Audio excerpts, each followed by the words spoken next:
The man, the myth, the legend, AR. Can you hear me? Hello? What is up, bro? What's up, my brother? My bad. I apologize for the delay. Nah, you good. There's always something else to do, you know? Crazy with grandson here and all of that. Yeah, how old is he? He's 7 months old. Yeah, so your hands are full right now. Very To say the least. So we'll definitely get right into it. I know you got a lot going on. And today we'll be just talking about current issues, health and wellness, life-changing moments, and then a gem to share with the next generation. So with that being said, man, how are you, moving forward, and what are you doing with the current issues on just the civil rights that have been abused for so long? good. I won't lie to you. It's been pretty tough for me because I've always been pretty adamant about these issues, and I'm usually the Black Panther friend of the group. And being Dominican, um, my mom was like the first or second Latina where I live in the town that we live in to own a business.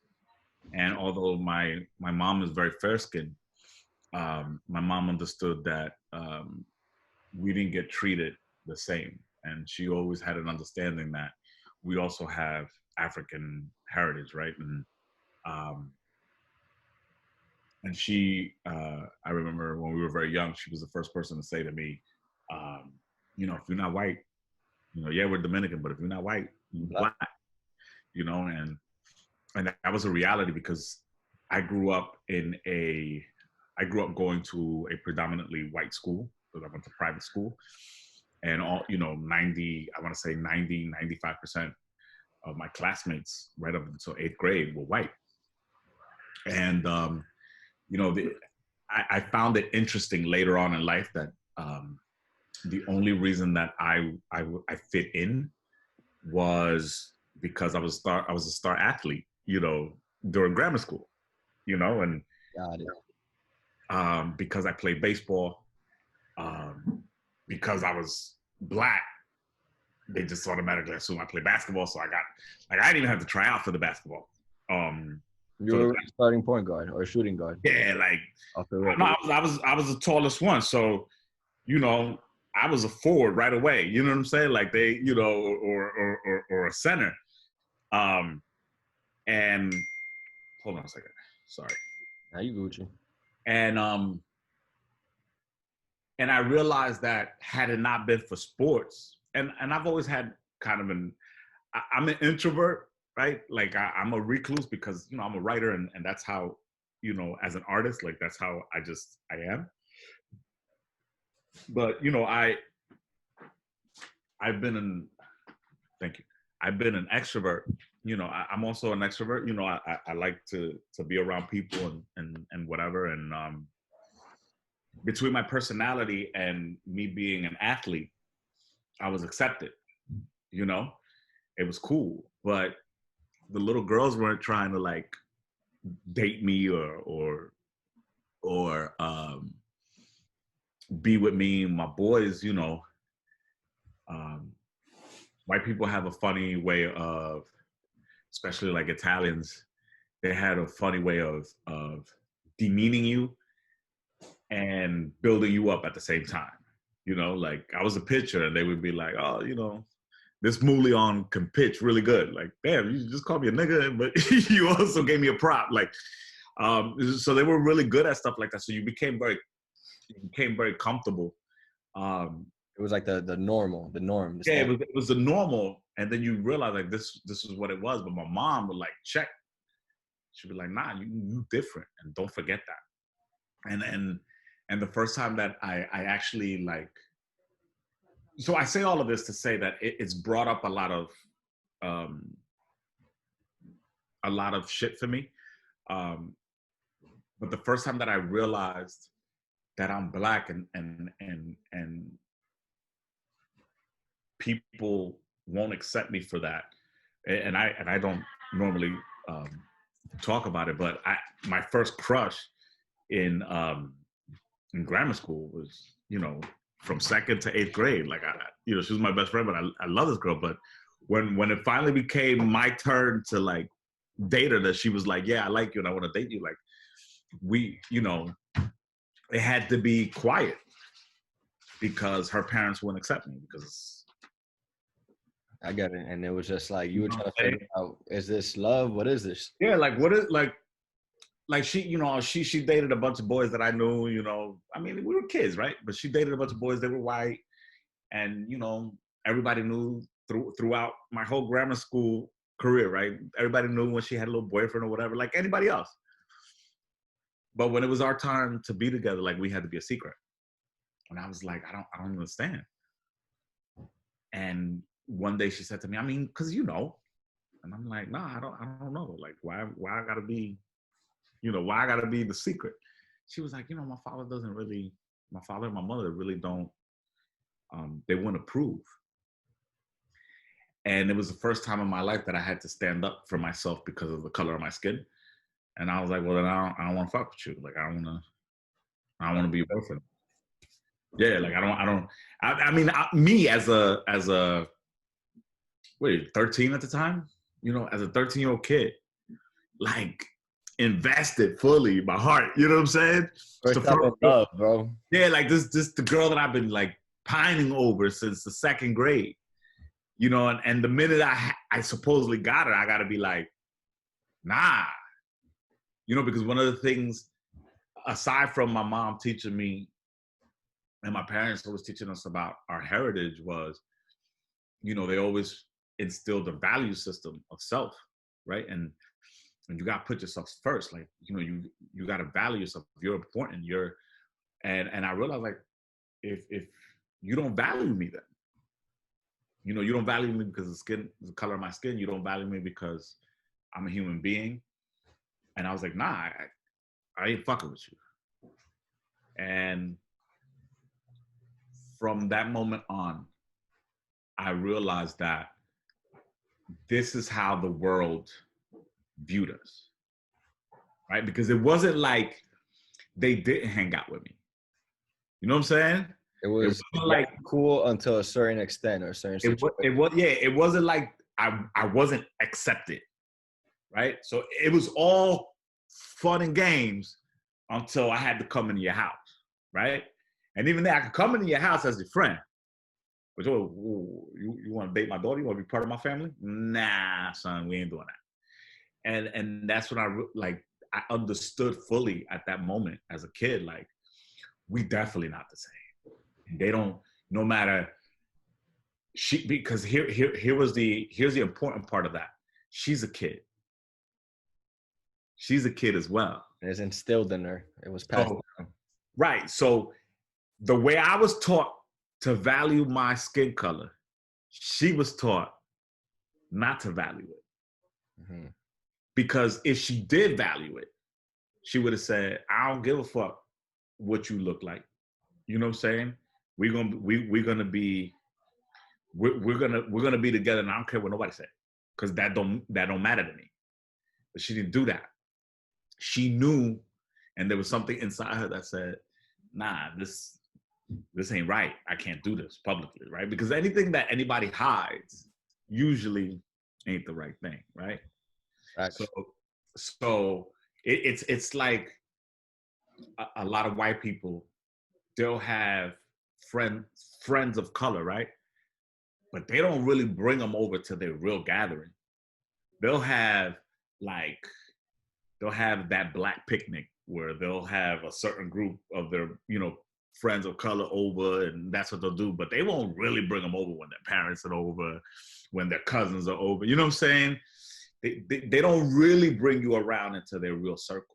And it would be like this. It was like, all right, cool. Let's say there's a situation where there's this American white guy, white woman, and they're afraid to bring you around the parents because of what the parents may say. That's a perfect time to check them, because who owns that household, And is everybody ready to step into their own life like that? No. Do they need to? Yeah, if we're really talking about change, because that's the only way that's going to be. You setting yourself and that standard to be like, nah, this is my friend. This is why he's over. as one Right. situation. But it's important to know that this is what systemic racism looks like, right? So they have been taught. I was telling my kids the other day, I was like, because they were saying, oh, there's a lot of white people that are, you know, that are about this allyship, that are becoming allies. And, I was telling somebody, I said, unfortunately, I don't believe them. Like, I believe their heart's in the right place. I believe that they want to do good. I believe that, they believe it's wrong, right? But you can't really test that reality for them until they're in opposition with somebody of color, right? Because then whatever really is in you is gonna come out, right? So you ain't gonna tell me that. I've heard a lot of white people say this. Oh, I was talking to a friend of mine. He's an acquaintance, and he's white, and he goes, I really don't like going over, my mom's house, and my uncles. I said, some of them are very racist, and sometimes, no, he was the same. He said his grandmother's house. So my grandmother's still very racist. So some of my uncles, and I get into arguments with them all the time. And I was like, and I understood that, right? And I said, I get it, and he's a young guy, he's a young pastor. And I believe wholeheartedly that makes him uncomfortable, that he doesn't like that, right? There's a part of me that really believes him. But there's also a part of me that says, well, you grew up listening to that shit. And racism is learned behavior. So at some point, right? At some point, when did you start? Because the whole phrase unlearn, right? You don't really unlearn some shit. Like if you learn how to ride a bike, you never not know how to ride a bike. You know what I'm saying? You can't unlearn how to ride a bike. You gotta like condition yourself to say, I'm never gonna ride this bike or something. So you don't unlearn racism. You have to condition yourself to think in opposition of how you've already been conditioned. I hear you. Which means that's been implemented in you, right? So that is always, and some people could disagree with me, and you could if you want to, but I feel like we're in a space now where shit has to be black or white. Excuse the pun, right? Like it's got to be black and white, which is why I feel like I really don't. Which is why I feel like a lot of times even the people that are like really like advocating don't fuck with me because they're about this allyship and I'm with that, but I'm like I'm still checking those motherfuckers that are supposedly allies because you ain't gonna tell me that still if you 40 like me, then just like my parents were teaching me that I was black, your parents were teaching you to hate blacks. And at some point in your life, you had to condition yourself to think otherwise. This is racism within Dominicans at times where I'm just like, this isn't. That's a whole different, right? And so that means to me, and I was telling my kids, I was like, it's the children of my generation. It's the children of white people from my generation who had the opportunity to really not be racist, to grow up not being racist. Because if you now as a white person have to condition yourself to not be racist, you have the opportunity to do right with your children and not teach them that. You feel me? What I'm saying? Yeah, and that's work. Not in a bad way. It's just no, it's good. Consistency. Yeah. So I'm still weary of the white people in my generation because of what they were affected by. Because the white people in my generation are the ones killing cops, are the ones killing niggas out here. You know what I'm saying? Like that cop that killed George Floyd, he ain't much older than me. If he even was older. I don't know how old he was, but I don't know. I bet you he was in either his late 30s or his early 40s. My man, I'm 42, 43. So while I grew up knowing that I was black, you grew up hating black people. So it's your generation that still got that residual racism, right? So it's it's starting now. The children of those white people and their children are the ones that we possibly could see some change in, right? But then when you talk about racism within our own community, I gotta be honest with you, bro. I don't feel like I don't, again, I don't talk about shit like this. I'm talking to you about it because I trust you and you're my boy and I believe in what you're doing. But one of the reasons I don't fuck with a lot of Dominicans, and I know why they don't fuck with me, is because I've chosen not to fuck with Dominicans. Not because I don't like my patria, but because a lot of them are fucking racist. I got 4 sons, right? My oldest one, his mother's full Dominican. Both parents are Dominican. But my other 3 sons come from black mothers. So not only are they black because they're African American, but they black because I'm Dominican as well, right? So I got black boys. I've heard Dominicans talk shit about black dudes, and I'm like, how can I not be offended when I got black sons? You have to be. I gotta be. Off the strength and off the rip. And I've had to check Dominicans and be like, yo, you can't talk like that. No, I said, because my son is black. No, not him. What you mean, not him? You can trace that shit back to Trujillo days when he was. Yeah, I'm like, yeah, and I'm like, what you mean, not him? That makes no sense. That doesn't make no sense. You can't pick and choose. You know, no, porque tú sabes que yo qué. Deja la vaina, like you being like, fucked up right now. So growing up, when I was in high school, I wouldn't fuck with Dominicans because they were mad racist. No, que maldito cocola. I'm like, yo, I can't fuck with you. Like, we black, man. Like, we black. Don't you, like, we look just like them. Half of my mom's side, black. Yo, we look black shit. Just like them. How do you say to somebody, no, búscate una blanquita para que mejore la raza? Like you say, yo, somebody said that to me, and I was like, so what you saying is that I ain't shit? And they were like, what do you mean? And I was like, because yo no soy blanco. I'm not white. I'm not. So you saying that I ain't shit? No, that's not what I mean. You know what I mean? No. You saying I ain't shit? And I feel like I've lived most of my life checking, and not just Dominicans, Puerto Ricans, Cubans, Colombians, bro. And I say that openly, bro. One of my best friends is Cuban. You know what I'm saying? Okay. And I'm not the type of dude, like, people are real easy to be like, I don't fuck with Trump supporters.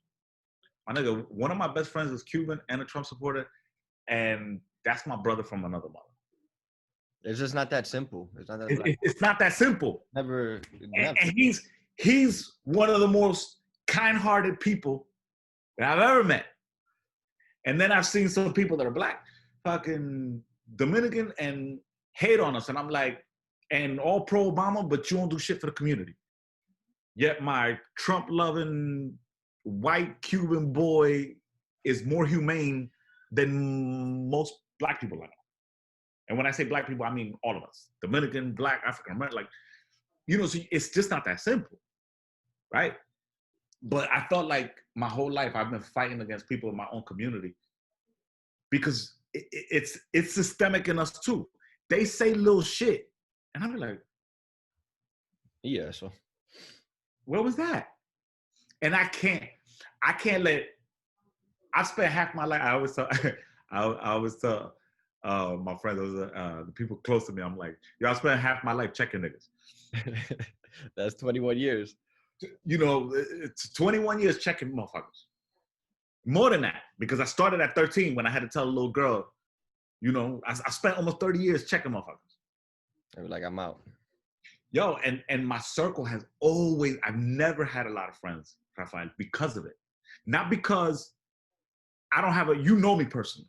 Not because I don't have a great personality. Not because I ain't funny. Not because I ain't cool to hang out with. Not because I don't do dope shit. Not because I don't have a dope family. Because of racism.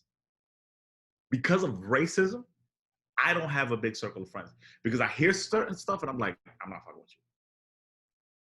Because you don't like black people on the low. And again, when I say black people, I mean all of us. So you don't like black people on the low. And then it's interesting when it's like, you know, do you take the time to check them? What does that conversation entail? Is that individual going to be honest, or is the individual going to just try to make it to the next situation in which they get out of that one? I you know what I have learned? I've learned that not every situation deserves a response, right? Like sometimes you realize this person wasn't that important in my life anyway. And me taking the time to check them sometimes, for what? For what? You know what I'm saying? Like, Fair point. Like they're not gonna change. I don't make a big enough impact in their life to I do better by not alienating you, and you watch how I move, and maybe something that I say, whether it be on social media or on any platform, might inspire you to change internally. Leading by action. Right. So sometimes I'm like, I'm gonna stay quiet, let you keep, and I've seen that. I've seen people hit me up on the side, and then I'm like, nah. Now I'm gonna check you because you came to me. I just had a cop do that. I've been doing lives on. I don't know if you noticed. I've been doing lives on Thursday nights on Facebook. Not even. I call it AR After Dark, right? So I get on like around midnight every Thursday. Mad people get on. I've been really blessed. So many people get on. So many people interact. So I've been kind of, just recruiting the data because I want to start a podcast. So I've been using that as a platform to navigate and to gauge what my podcast will look like, right? And this cop that I haven't talked to in a long time, he hits me up on the side and he was like, yo, I be trying to fight the good fight, and I'm a good cop, but some of us, we get, some of us good cops, a lot of us good cops, we get mixed in with all the, bad cops, right?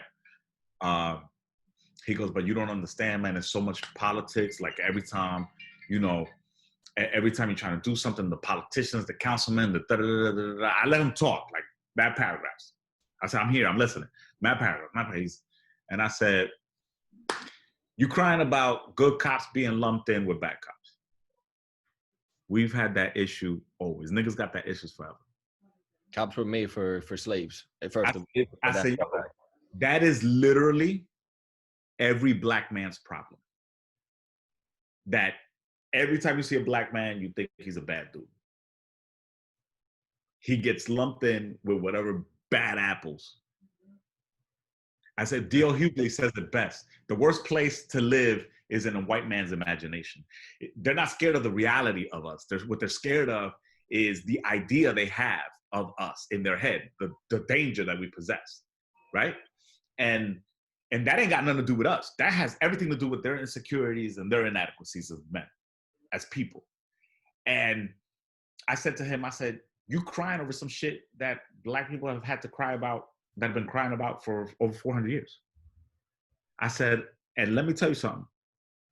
You can't talk to me about good cops. I said, your job is to protect and serve. Your job, you literally took this job to fight inequity. In any situation in life, right? The place that you start off first is home. Like, how do you preach integrity if the people in your own house don't feel like you have integrity, right? So I can't go out and preach about integrity if my kids don't think I'm a man of integrity. Because then it don't work. It doesn't make sense. So you telling me that you want to fight crime on the street, but won't fight it in your own house, in your own precinct. Because that's the actual action that he can take, I said, that don't make no sense to me. That don't make no, like if you see a fellow officer committing a crime and you don't do or say nothing, then you complicit. You are complicit. You breaking the law.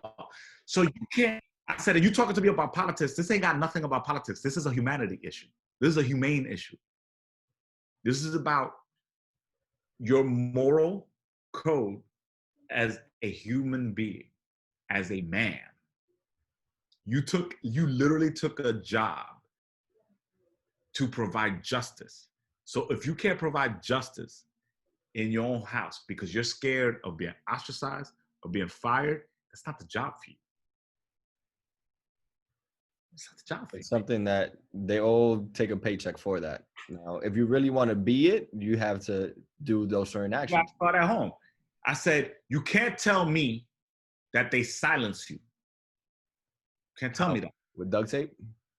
I said, how? Because they tell you to shut up. Everybody got a boss. If your boss say, yo, this shit is done here, you go to his boss. If his boss say, no, we done here, you go to his boss.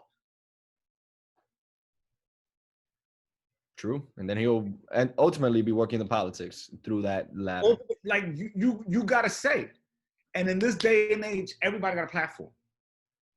You see how social media can either make you lose your job, save your job. You get people behind you. You know what I'm saying? So you can't tell me that. I said, you can't give me all of these excuses. I'm not having it. And I said, I know that you fall into the quote unquote good cops. I said, but if you're not fighting against them crooked ass cops in your precinct, then you a bad cop too. Unfortunately, in your line of work, you guys don't get to be no bad apples. Nah. That's the line. That's the line of work that you took. I'm a barber by trade. I get to suck. The worst I'm gonna do to somebody is give them a bad haircut. Make them bald at that point. Be like, mira, corta todo, por favor. That's not life changing. I said, you have the ability of changing somebody's life for good. Like you could either save their life or you can condemn their life. And if it's done right, it can help improve a community by doing your steps, which is what we're missing from cops. Because I don't see that. You don't see that. And so, and I said to somebody yesterday, I said, when that video, when they pushed that old man, I said, it was like 50 cops. All them cops walked over him. I said, you telling me that as a human being, fuck a cop, as a human being, you saw your coworker push a 70-year-old man that wasn't doing shit, but what, walked up to you guys, maybe said something that you guys didn't like? 70, and what type of threat? What type of threat did this man pose? He actually had his hands up. He was like this. And y'all pushed the fuck out of him. Because you could. Just because you could. And then he was laying on the ground leaking. And then everybody just walked by like it was nothing. And then some of y'all were acting like, should we call? Like, hold up. We got to get this story straight. I'm like, so you telling me that looked like good cops to you? That looked like fucking pussy-ass bullies. Like nobody. I didn't see. Bro, let me tell you something. If we were mastermind who was hanging out and somebody was acting a fool, got drunk, pushed an old dude, bro, we might be liable to knock one of our own out. What the fuck are you doing? Now, because we're a representation of each other. Yeah, we're a representation of one another. They're like, yo, they're gonna think, yo, mastermind out here knocking old niggas out. Right? We would have to make an example out of you. You can't fuck with us no more. We would have been calling an ambulance. We would have helped that old man out. So you telling me just us as an organization, as human beings, as men, but they did. Every single person that saw that video, I don't care where you stand in anything right now, you know you were like, yo, are you serious? I don't care. If I meet one person that says the opposite, that's a liar. It's impossible. That shit is, it baffles my mind. And then to see all of these things, it fucks with me, right? Because I've been ostracized because of the color of my skin. In my first marriage, my ex-mother-in-law gave me a huge hard time because I was a Black Dominican. Mind you, the bitch is blacker than me, right?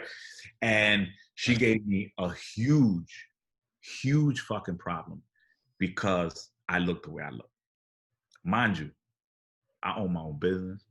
I was 24, top of the world, own my own business, have my own car, have my own place. Like I wasn't. You were moving. I made $100,000. I wasn't selling drugs. Like I was balling. I was doing better than all the white Dominicans. You know what I'm saying? You could, it fucks with me, and I've been in a really bad space, and a good friend of mine who also acts like my manager, and my team that's really close to me, they were just like, you need to take a social media break. And I've been thinking that maybe, maybe starting tomorrow, I might get off, because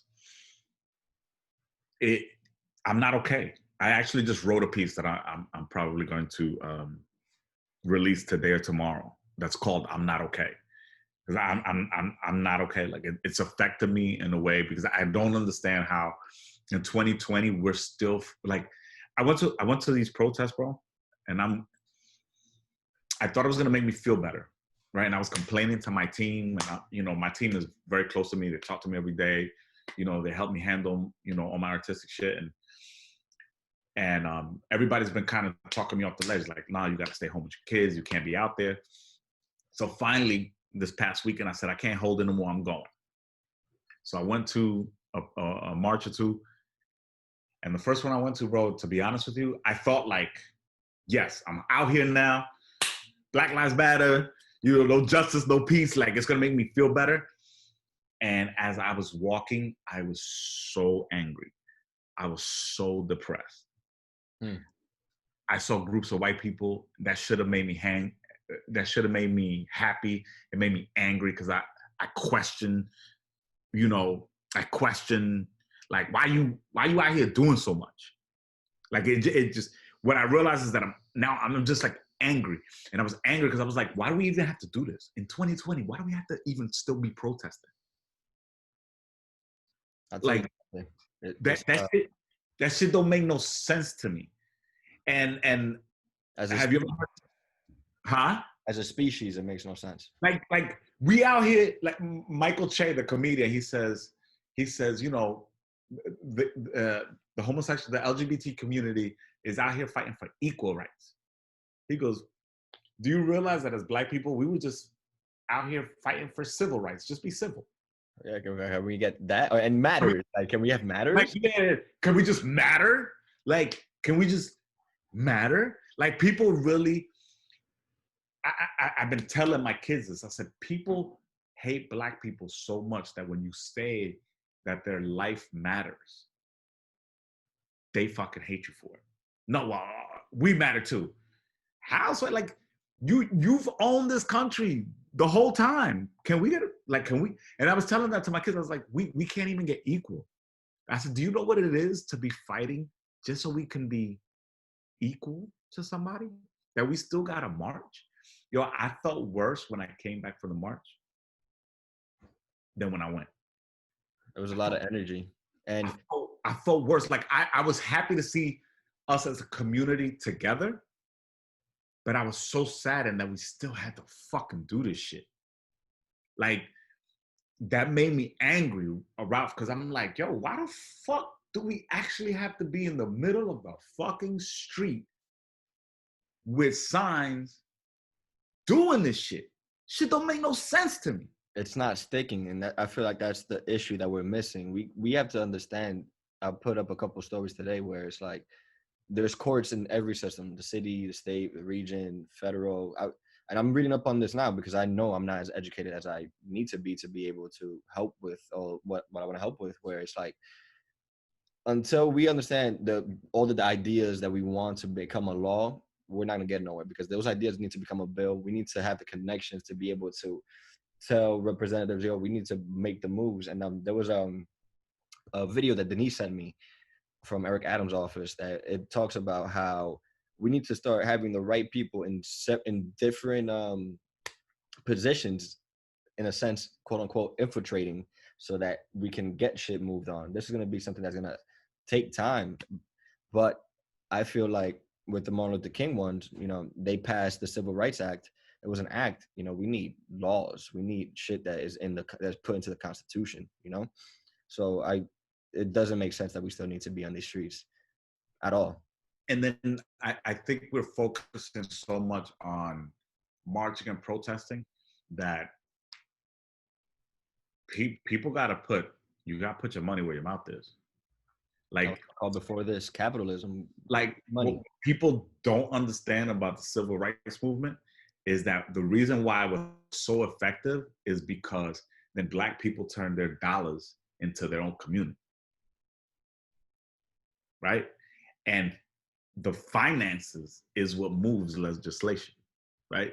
That's the only thing that big business understands, right? So we have to start like stop fucking with Applebee's, stop fucking with PF Chang, like, and fuck with these Black restaurants.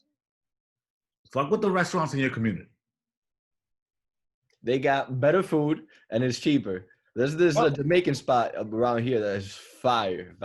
Bro, but when they see that our dollars matter, right? When they see that, when they're affected by our money, they know it's important. But once they see in the bottom line is what you're getting to, right? Like, so unless they see a shift in how we spend, they're not gonna do shit. They're gonna let us march. They're gonna let us protest, right? Like, okay, cool, we're prosecuting them. All right, cool, we're gonna work on reform. You gotta show up, right? So you want to defund the police, you gotta show up to those council meetings. You gotta show up to those town hall meetings. Not only you gotta show up to those, you gotta vote. It's important. Like, people get so caught up with voting for the presidency. Like, you gotta vote for your councilman. You gotta vote for your congressperson. You gotta vote for your senator. Like, you gotta vote for your mayor. Do you realize that the mayor is the one that puts a police chief? He's the one that puts the police chief, right? So you gotta be able to, like, those are the votes that count. And then on an economic level, you gotta spend your money in your community. And the right businesses, because there's chains everywhere, you know, there's chain restaurants everywhere and businesses. Everywhere. Stop going to BBQs and start going to Floriditas, my nigga. Or Malecon with that chicken, you get that green sauce. Or to you know, whatever Southern restaurant, you know, like, bro, because if not, the bottom line's not hit. Like, there are lists circulating right now that tell you about all sorts of types and different types of Black-owned businesses, right? So start apoyando those people. You see somebody, there's some candles and some soaps that you like, see if somebody Black is making that. Go spend your money there. Why is the Jewish community not fucked with? And they went through something similar, like Black people. They went through the Holocaust. Millions of them were killed in no time. But why are they so respected and feared right now? The community. They only invest in them. They only invest in them. And that's how they strive. So America had no choice. So because they only invest in them, now they damn near own everything. So then that also can become a little bit controversial, where it's like, all right, you know, we're looking for unification, and then now we're getting that segregation again. It's going to have to start to get away from the people that have the power for us to commune with one another. But then what time or when is it that the channels open up for that unification where, you know, we are actually working on racism as opposed to just saying, all right, yeah, nah, you stay on that side of the fence? I don't have the answer. That's just something that came up. Yo, I feel like I feel like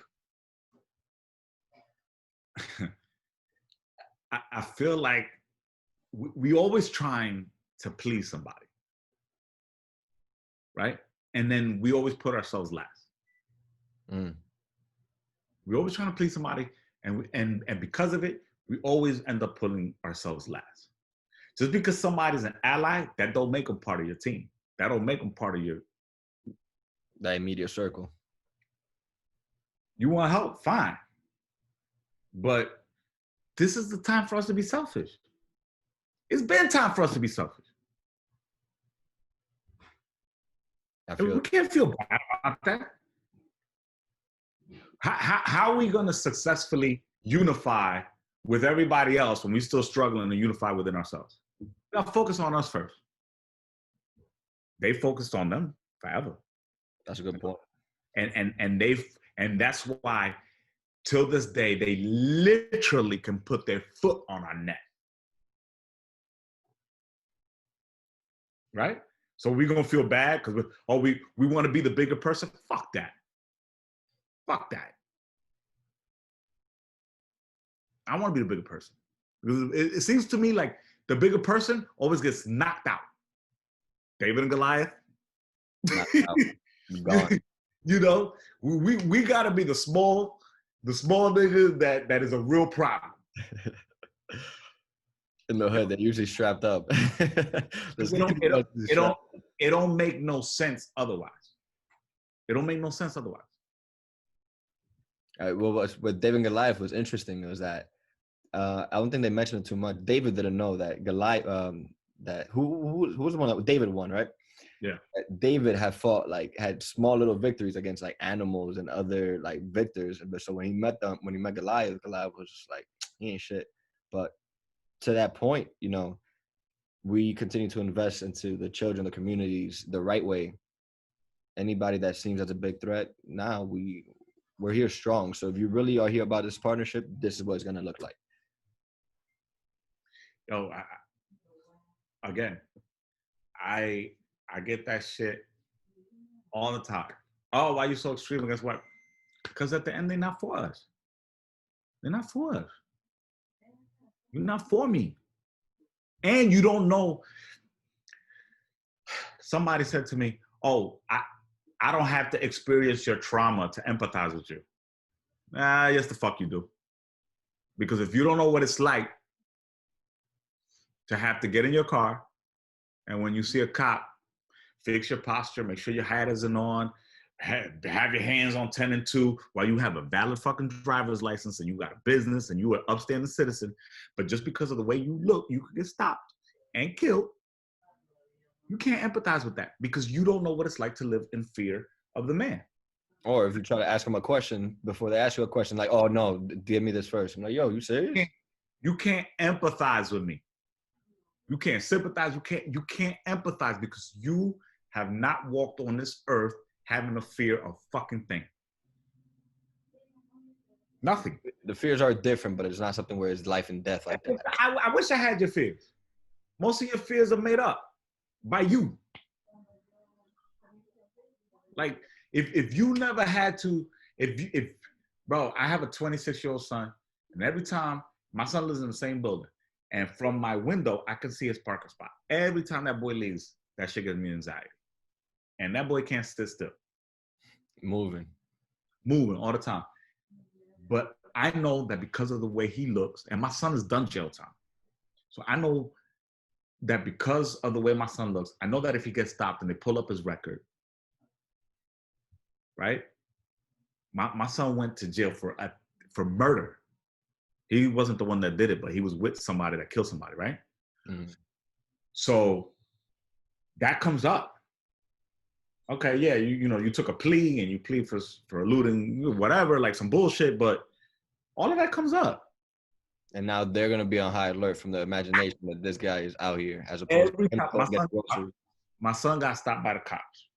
His baby mother hit me at 1:00 in the morning last week. Yo, Nathaniel got stopped by the cops. He hit me up, bro. And this was right after George Floyd. I could not sleep the rest of the night until I went upstairs, banged on his door, and finally he opened the door. I was like, okay.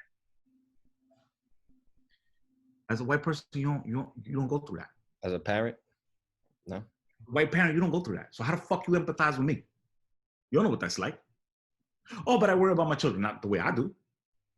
Now they're thinking about, okay, wait, where are they? Are they with their friends? What are they doing? You have the yeah. I have the normal worries that every other parent does of any color, on top of the worry that my son might get killed for nothing other than the way he looks. You can't tell me you empathize with my trauma. Can't. And I've been thinking about that too with empathy, something that I'm understanding too, that I can only hear somebody out.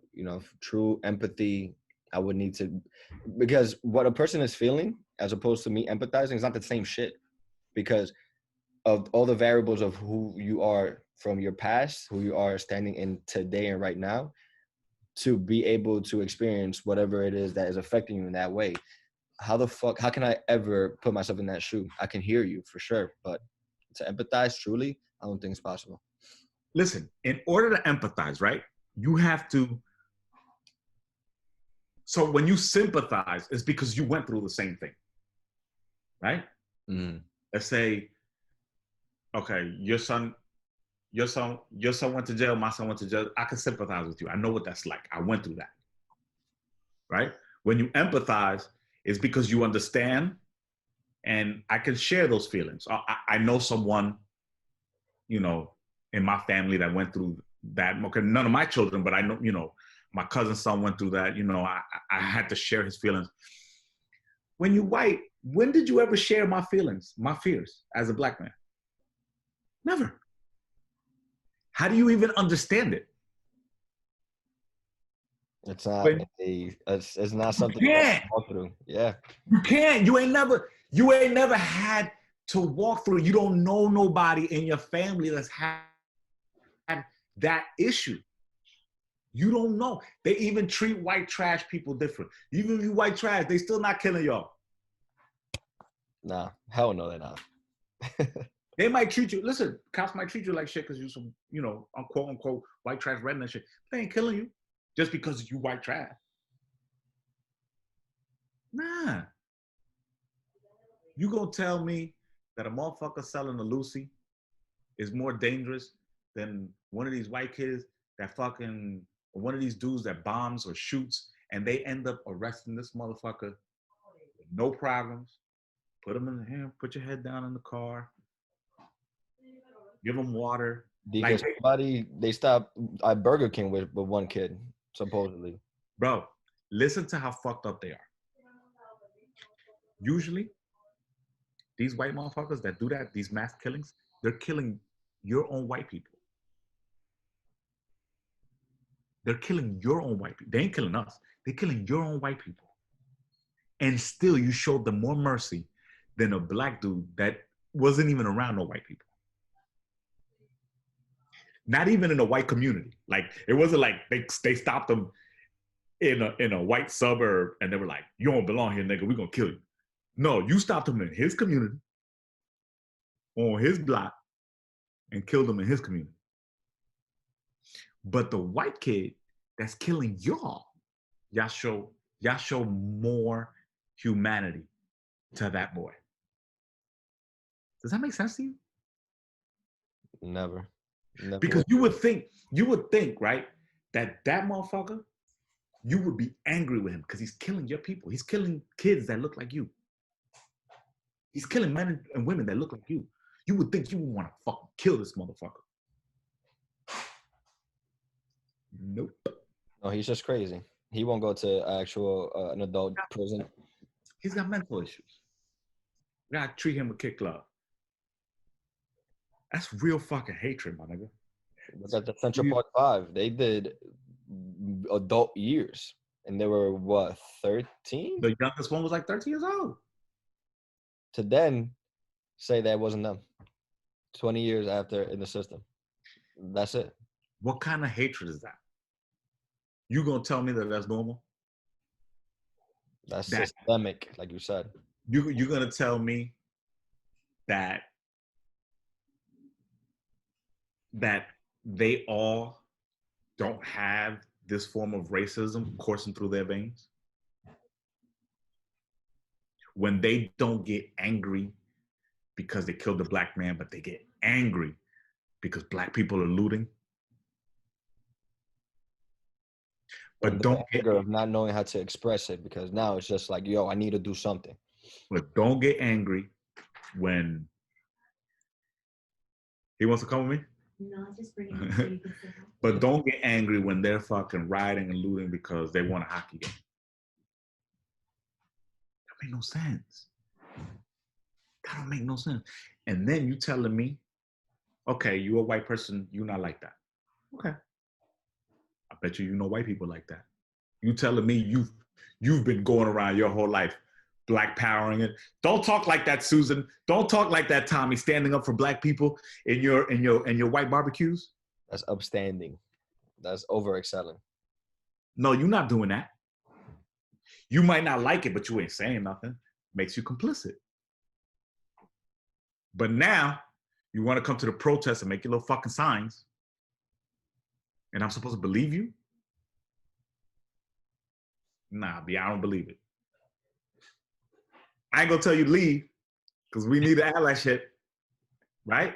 I ain't gonna tell you to leave, but I don't believe you.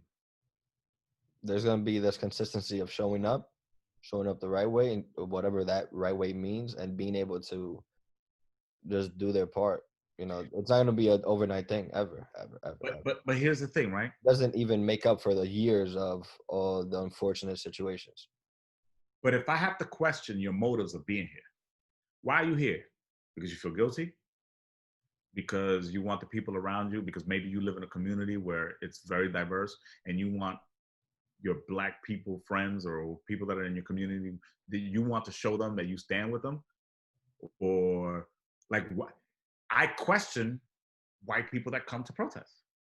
I question them. And I know a lot of people right now, they're like, oh, thank you, thank you. Fuck you. I'm not thanking no white person for saying Black Lives Matter. Because if they would have stood up years ago for us, we wouldn't be going through this. If they would stand up to their own people a long time ago, right? We wouldn't be going through this. I've seen people saying thank you. Oh, every time they see somebody, thank you, fuck you. I'm not saying thank you to you. I'm thanking you to be humane. That don't make no sense to me. There's no need for a thank you. It's just, all right, this is your task. But it just goes to show where we're at. But then they'll say I'm an extremist. That sums up everything we've talked about right there. I'm not thanking no fucking white people for standing up for me. I'm not thanking nobody for being fucking humane. That shit sounds ridiculous. It has nothing to do with once they're at the protest, like you said, all right, cool, you're here, but you don't need to thank you. This is not what this is about. We're not here to thank one another. Let's keep on moving to the objective. And I'm not saying that they're asking. Don't get me wrong. Ain't nobody asking. I'm watching my people. I'm watching my people do that.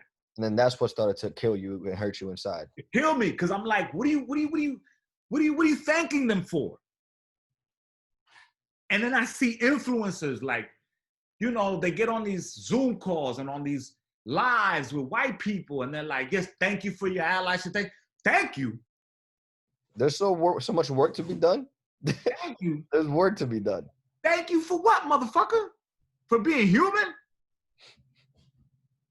Nah, I'm not thanking you for being human. I'm not thanking you for being human. That shit sound retarded to me. You know what I'm saying? Like, that shit sound retarded to me. Thanking you for doing the right thing? Yo, somebody said to me, like I said, you know I got a 26-year-old son, right? His mom bounced on him when he was 6 months old. Somebody said, I've gotten this, they don't do it as much now. But they would always be like, oh man, you know, thank you for, you know, being such a great father. Fuck you, are you thanking me for doing my job? I had to keep him alive and make sure he grew up properly. It's my job. He didn't ask to be here. And that's me. Like, I could have took all the flowers. You feel me? Gracia. Gracia, you know, I'm just out here doing, you know, what I gotta do, you know what I'm saying? I could have took that, but it don't make no sense to me. Thanking me for what? For doing my job? For being a father?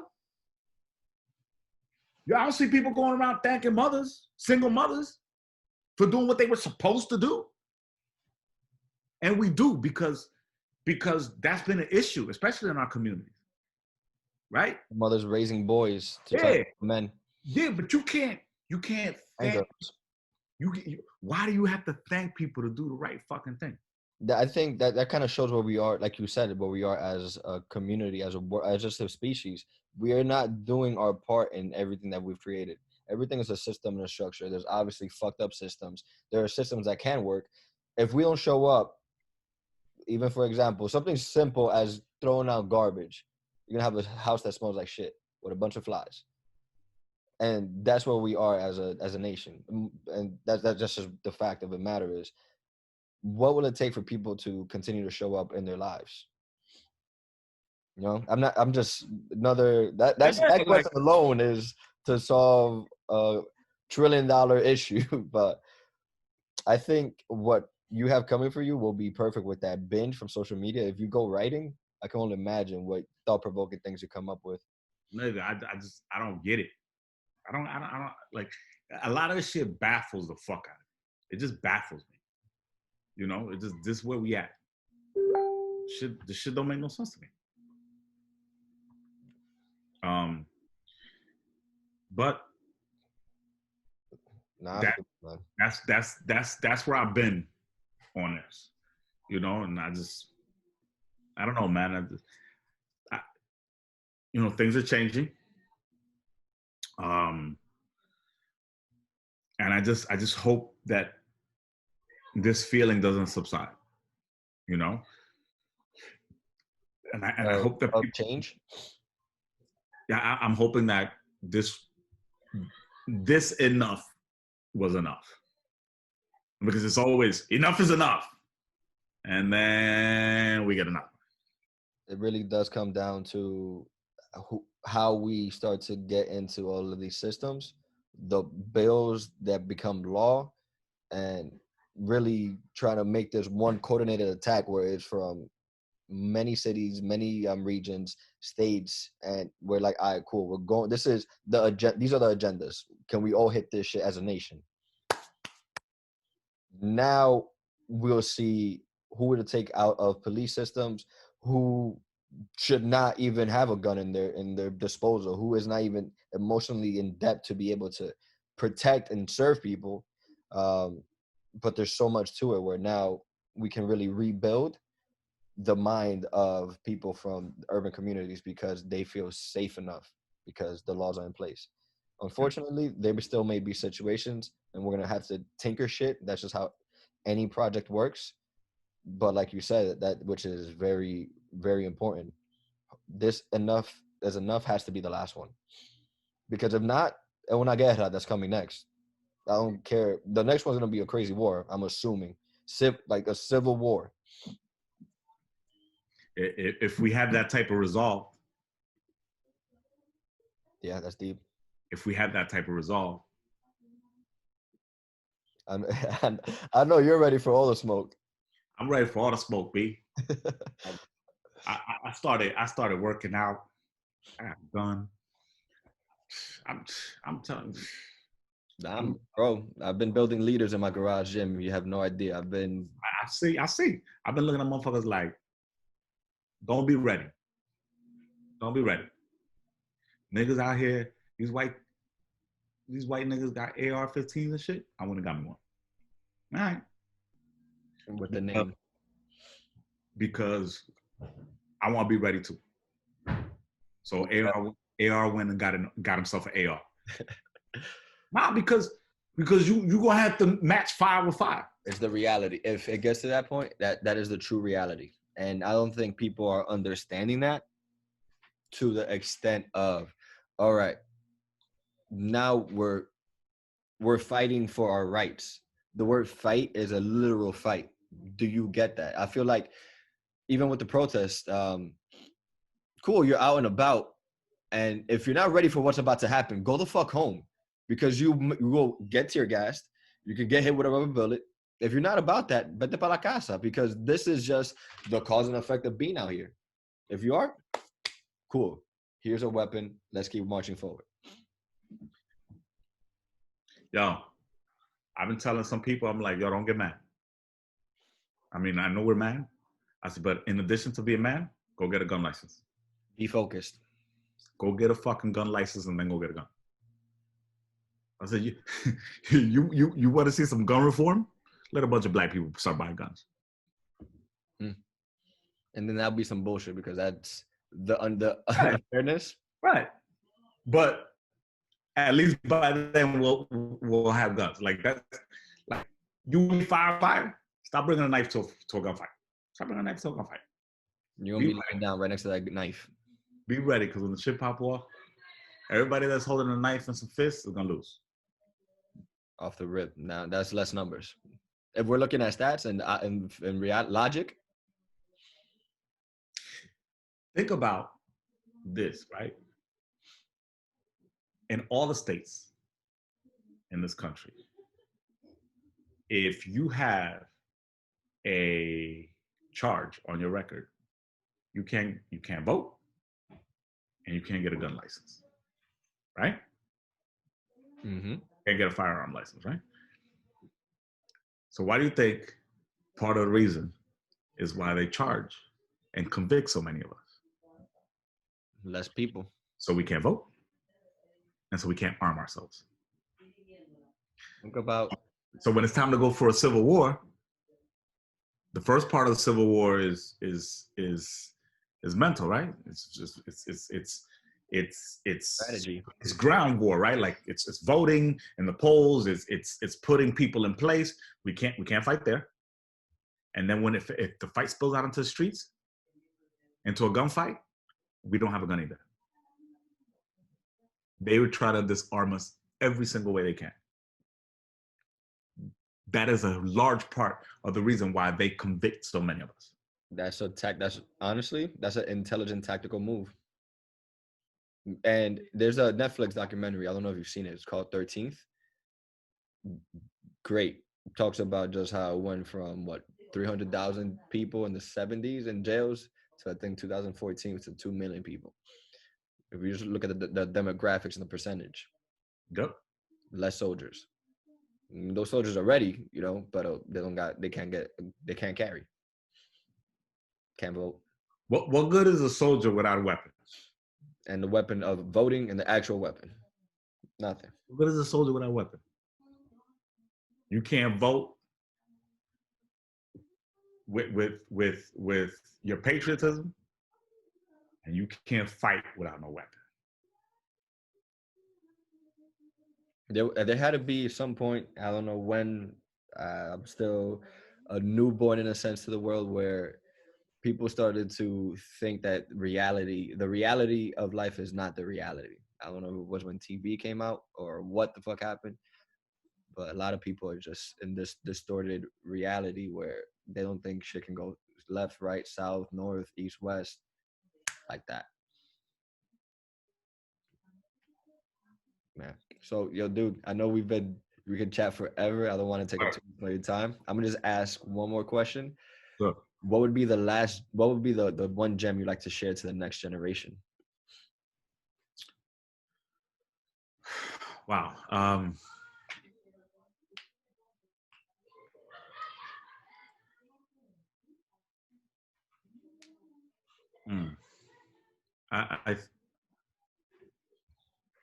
I would say know who you are. Know who you are. Know your place in the world. When I say know your place in the world, not like know your place in the world, meaning know where you stand, where you want to stand, and also where people view you. Mm-hmm. Perspective is everything. And I think what this youth has against them is that they're always in this black mirror and they don't have their eyes on the real world. Like think for yourself. That's I encourage my kids, think for yourself. Look at what the world is like in reality, not through this. Right? Pay attention to how people interact.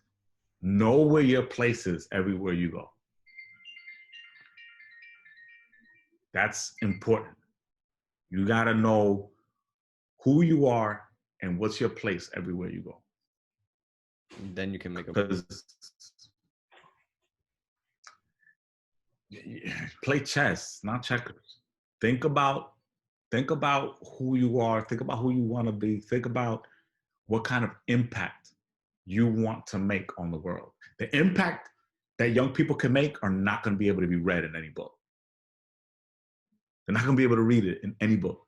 They're not going to be able to find it on Instagram. They're not going to be able to find it on Snapchat. Like the impact that a young person wants to make is going to have to be a direct result of knowing exactly who they are and where their place is in this world and what their power is. Right? Like young people don't realize like how much power they have. Like this is a movement for young people. Yeah, this is honestly our fight, and you guys are the advisors. Yo, this is not, I can't be out on the street. I can't be out on the street. I got 7 kids and 2 grandkids. I don't have the luxury of being out on the street fighting. I got kids. I got a family I have to protect first. Like my responsibility is to these children first. 100%. This fight is for you young dudes. And it's always been that way. If you look at pictures from the 60s and 70s, like if you look at a lot of these pictures of them hosing down, lynching people, it's always been young people. That's where the power is, with the youth. You don't ever see them killing a 70-year-old black man on the street. It's always young dudes. Trayvon Martin, Ahmaud Arbery, all of them dudes are young. You got a couple, sure, George Floyd, Eric Garner, that were kind of, you know, on my age, but not even. This is a young man, a young woman's fight, or however you identify yourself. Like, and that's what I'm talking about. Like, we are so, there is no place for sensitivity right now. You need to take your that part of your sensitive ass needs to go home. Because they don't give a fuck about your sensitivity. Don't give a fuck.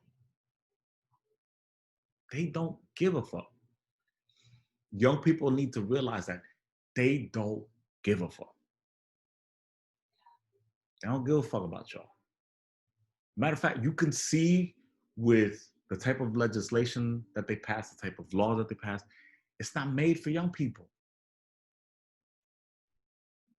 They don't believe in the youth because the youth, I believe like a lot of the youth now, they don't know who they are and they don't know what their power is. Not at all. That is the one good thing that I've seen out of this.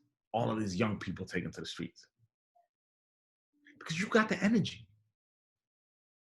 And that's what I'm trying to see is how the fuck do I help direct that energy? I just see it going everywhere. I'm like, nah, espérate. You ain't going, it's too late for that. It's too late for that. It's too late for that. Which is good, moving. But that's young people. Young people are explosive. If it was us, we'd be out here trying to direct traffic. No, we gotta do this. No, we gotta do that. It's young people. I don't go fuck. I'm tired of this shit. They explosive. I got the power. I got the whole world in your hands. Whole world in your hands. What can I work out. I'll be tired after that. I'll be ready to go to sleep. Some fucking guy your age works out 2-3 times a day and could go party all fucking night. I'll be falling the fuck sleep at 10 o'clock at a bar. Like, nigga, I got all the strength, all the stamina, everything. And I tell you, for me, it's like I'm trying to see how to direct that energy so that this bomb is placed in the right spot. Because with that, now it's systemized where it's like, all right, cool. There's no other choice but to make things legit and stick, you know? That's my only thing to the youth. Know what your worth is. Know what your power is. Know who you are. And fight for that.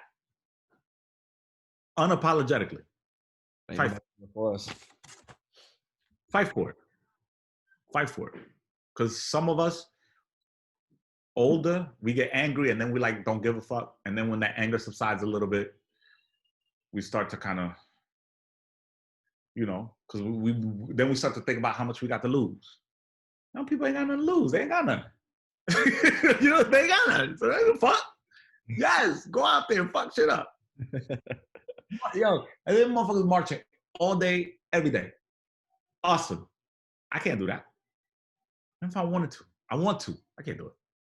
I recognize my body can't do it. My baby mother's making fun of me. Nigga, you can't. Don't you go out there and fucking protest. Too old for that shit. I mean, they can't walk either. Fuck it, call them out on it. I do. I'm like, you old as me, bitch. I know, and I'm telling you because I can't do it. Can't. We gotta.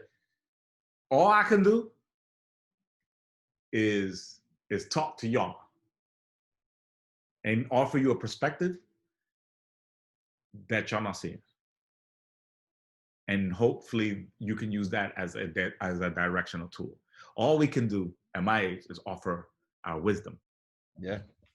And say, okay, you guys are fighting, but now we gotta direct this to the money, to voting, to the politics. Like we gotta go that way. Spread the word. And they're doing that. Which is awesome. But yeah, that's it. Dude, I value your time. I value you as a friend. So let's stay up. Let's keep doing the good work. And so we'll grab a cigar and some Black Label, my brother. I can't wait. I gotta fucking get y'all back for that pella I got that crib. I'm here waiting on you, bro. I love you, man. Be safe. You too, bro. All right.